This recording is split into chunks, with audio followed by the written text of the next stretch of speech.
যে গোটেই অসমৰ ভিতৰত পোলিং পাৰ্চেণ্টেজ আটাইতকৈ বেছি আমাৰ যোৰহাট লোকসভা সমষ্টিত হয়। সমগ্ৰ ভাৰতৰ ভিতৰত আমি দেখা পালোঁ যে পোলিং পাৰ্চেণ্টেজ কমিছে। অসমৰ ভিতৰত আমি দেখা পালোঁ যে যোৱা নিৰ্বাচনৰ তুলনাত বেলেগ লোকসভা সমষ্টিত পোলিং পাৰ্চেণ্টেজ কমিছে, কিন্তু যোৰহাট লোকসভা সমষ্টিত আমাৰ পোলিং পাৰ্চেণ্টেজ বাঢ়িলে।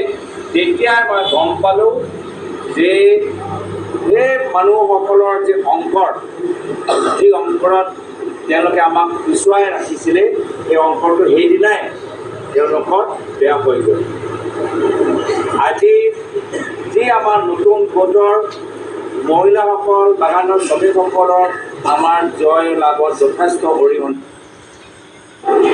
আমি কাকো পাহৰি যাব নোৱাৰোঁ আৰু এতিয়া আমালোকৰ ওপৰত এটা গধুৰ দায়িত্ব যে যি মৰম, যি আস্থা ৰাইজে আমাৰ ওপৰত প্ৰকাশ কৰিছে, সেই আস্থা বিনিময়ত আমি আকৌ আমি কংগ্ৰেছৰ হৈ নিজৰ ৰাজনৈতিক চিন্তাধাৰা, দলৰ কৰ্মী হৈ নিজৰ সাংগঠনিক ভেটি আৰু পৰৱৰ্তী সময়ত পঞ্চায়ত নিৰ্বাচন, বিধানসভা নিৰ্বাচনৰ বাবে যিদৰে তৈয়াৰ হ'ব লাগে, আমি তৈয়াৰীটো কৰিব লাগে।